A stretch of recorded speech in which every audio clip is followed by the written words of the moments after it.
এত বছর পরেও এগুলা চকচকে একদম উজ্জ্বল। এখন যদি একটু মুছা দিই, এই গেটগুলো নাকি ওই সময় যুদ্ধের পর দিয়ে ডাকাত আইসে ঢেকি দিয়ে আরে কিন্তু এই এই বাসায় এক সময় মুসলমানরা যাইতে পারতো না এদিক দিয়ে। মুসলমানরা হিন্দুরাও গরিব হিন্দুরা আর কি, এরকম একটা অবস্থা ছিল। আর আজকে এদের বাসায় কোয়েল পাখি পালতাছে সারি, একটা ইতিহাস। এটা হচ্ছে সাবেক এক হিন্দু ধনীর বাড়ি। এটা বর্তমানে ডিএন কলেজ শিক্ষকরা থাকে, আগে ছাত্ররা থাকতো। এই বাসাটার অনেক ইতিহাস আছে, যে অনেক খারাপ ভালো সবগুলো মিলেই। এখন এই বাসায় প্রবেশ করে ভিতরে বা ওই সাইটেরগুলো আমি আপনাদের দেখাবো। এখানে সদর দরজায় 2টা গেট আছে। এখানে পাহারাদার থাকতো ওই সময়।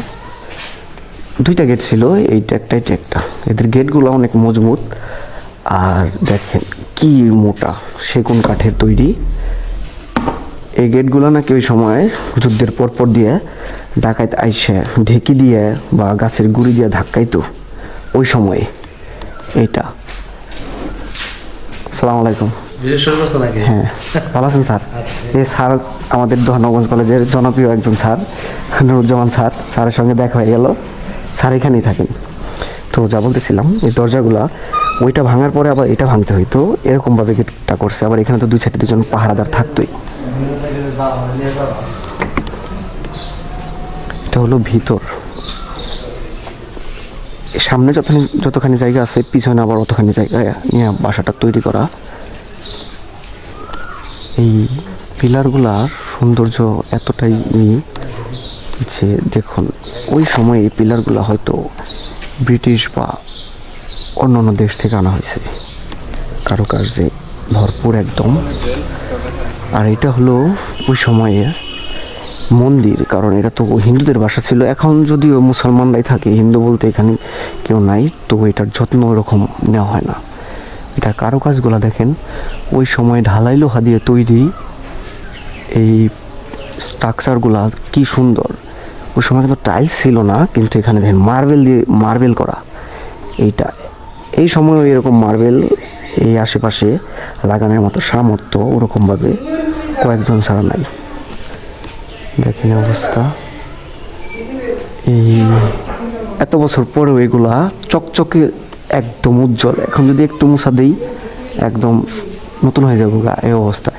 ওই রকমই রয়েছে অবিকল। মিনিমাম 150-200 বছর আগের তৈরি। চড়ুই পাখির দখলে আছে ওই যে চড়ুই পাখি। এটা ছিল সম্ভবত দুর্গা মন্দির বা লক্ষ্মী মন্দির, এরকমই হবে। অবহেলা অযত্ন হয়তো ওই সময়। আরেকটা জিনিস বলি, এই বাসার সামনে দেখ জুতা পাই দিয়ে কোনো মুসলমান বা কেউ যাইতে পারতো না। আর আমি এখন তাদের জুতা পাই দিয়ে একদম তাদের পবিত্র একটি স্থানে প্রবেশ করলাম। আসলে কি অহংকার, জিনিসটা ভালো না। এখন যাব হইলো ওই দিকটায়। ওই দিকটা কি আছে আমিও দেখি নাই আগে পরে, আজকেই প্রথম যাব ওইদিকে। এই বাসার ইতিহাস হলো, এই বাসায় যারা হিন্দু থাকতো ধনী, তাদের ব্যবহার নাকি অনেক খারাপ ছিল। অনেক মুরব্বীদের মুখে শুনছি। সেটার মধ্যে একটা হলো, তারা এই বাজারটায় কলাকুপা বাজারে নাকি যাইতো, তখন তারা ছাতি হাতে নিয়ে যাইতো। তখন নাকি উপার থেকে কৃষকরা আসতো সবজি নিয়ে, তাদের ছাতি দিয়ে নাকি যে এই লাউয়ের মধ্যে খোঁচা দিয়ে ছিদ্র করে ফেলতো। তখন বলতো, কিরে তোর লাউয়ের দাম তো অর্ধেক হয়ে গেছে গা, তোর লাউ কত দিবি? তোর তো ওই লাউ আর কেউ নিত না। পরে ওই লাউটা উনি কম দামে নিত বা এরকমই করতো আর কি। সবাই না, কিছু কিছু মানুষ আর কি ছিল আর কি, মুরব্বীদের মুখে শোনা। হয়তো 30-35 বছর আগেরকার কাহিনী। আর এই বাসাটা ফেলে চলে যাওয়ার সবচেয়ে বড় কারণ হইল, ওই সময় এখানে অনেক ডাকাতি হইতো, তো তারা অতিষ্ঠ হয়ে গেছিল এই ডাকাতের জন্য। এটা হচ্ছে এই বাসার পিছন সাইড। পিছন সাইডে কখনোই আমি আসি নাই, বাহির থেকে দেখছি। আমি ছোটোবেলায় এখান দিয়ে চলাফেরা করতাম ওই বাজারে, আমি আসি নাই। আজকে এই প্রথম। এর ভিতরে কী আছে আমার জানার অনেক ইচ্ছা ছিল, কিন্তু আজকে ওই নুরুজ্জামান স্যারের মাধ্যমে এখানে আমার প্রবেশ করার সুযোগ হয়েছে আর কি।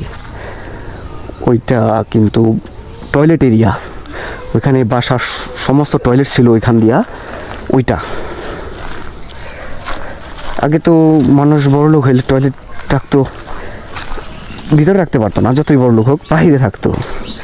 সেই ব্যবস্থা আগে ওরকম উন্নত ছিল না।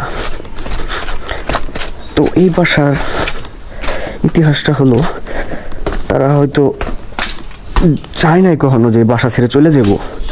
এত সুন্দর, এত মহব্বত নিয়ে এই বাসাগুলো তৈরি করছিল, কালের বিবর্তনে ফেলে চলে গেছে। আজকে তাদের স্বপ্নের বাড়িতে অন্য কেউ থাকে। তারা ছিল অহংকারী, তারা মানুষকে মানুষ মনে করতো না, জাতপাত এগুলো নিয়ে তারা থাকতো। বর্তমানে এরকম জাতপাতের বিষয়টা হলো ইন্ডিয়াতে আমরা দেখি। আর বর্তমানে আমাদের এলাকায় যেরকম মুসলিম হিন্দু সবাই কিন্তু আমরা একসাথে মিলেমিশে থাকি।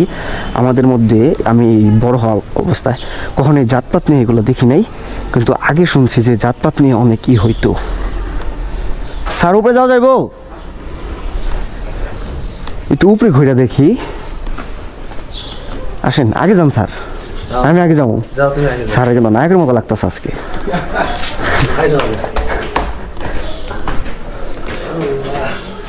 সবাই স্যারের না কমেন্ট করবোই। আমার যেগুলো যত স্টুডেন্ট আছে, বিশেষ করে মেয়েরা তো স্যারের কাছে বেশি পেমেন্ট পড়ে, তাই না? আইসিটি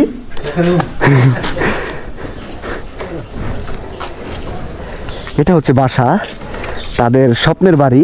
আজকে অন্য কেউ থাকে, স্বপ্নদের সাজানো।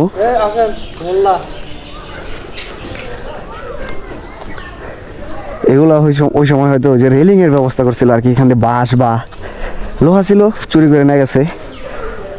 আমাদের আশেপাশে অনেকগুলো বাড়ি আছে, যেমন খেলারাম দাদার কোঠা, এইটা প্যালেস পার্কের যেটা ওইটা।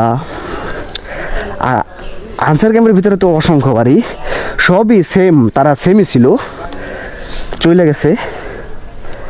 এই যে এটা এই বাড়ির সিঁড়িটা তো সেই, এটা আরেকটা বাড়ি। সিঁড়িটা দেখছেন কীরকম, গ্রিলগুলা। এই বাড়িটা তো আমি কখনোই দেখি নাই, আজকে প্রথম এই সাইডে আসলাম। ওই সময়তে দেখা এই বাড়িটাও পরিত্যক্ত, এটা আনসার ক্যাম্পের আন্ডারে আছে। বাড়িটার গ্রিলগুলা দেখে মনে হইতেছে জেলখানা। কত শৌখিন মানুষ ছিল যে এরকম একটা সিঁড়ি 150-200 বছর আগে, যখন কোনো উন্নত প্রযুক্তি বা কিছুই ছিল না, তখন এটা কই থেকে আনছে?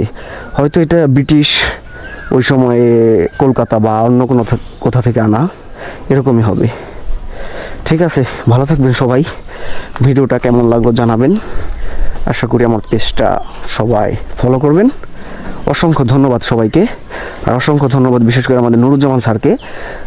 স্যারের মাধ্যমে এই বাসার সম্পূর্ণ এরিয়াটা ঘুরে দেখতে পারলাম, কারণ এখানে অনুমতি ছাড়া প্রবেশ নিষেধ। যদিও আমরা এলাকার, তবু আইন মেনে চলা দায়িত্ব। ঠিক আছে স্যার, সবাই একটু হাই বলে দেন। না ভিতরে যাব না, না না না ভিতরে যাব না, বাইরে থেকে সুন্দর, অনেক ভিতরে সবাই থাকে। চলো, ভিতরে গরম, না ভিতরে যাব না আজকে। এই যে এটা হলো স্যারে তো সেই একটা রুম নিছে একবার সোজা। মুরগির বাচ্চা না কোয়েল পাখি, স্যারে কিন্তু এই বাসায় এক সময় মুসলমানরা যাইতে পারতো না এদিক দিয়ে। মুসলমানরা, হিন্দুরাও, গরিব হিন্দুরা আর কি, এরকম একটা অবস্থা ছিল। আর আজকে এদের বাসায় কোয়েল পাখি পালতাছে স্যারই, একটা ইতিহাস, তাই না স্যার? ঠিক আছে তাহলে স্যার, ভালো থাকবেন। সালাম আলাইকুম। 102 বছর? আমি তো বলছি 100 কি 150 বছরের পুরনো বাড়ি, 102 বছর। চলো বাসায় চলো। না স্যার, যাবো না, আজকে অনেক গরম। শেষ।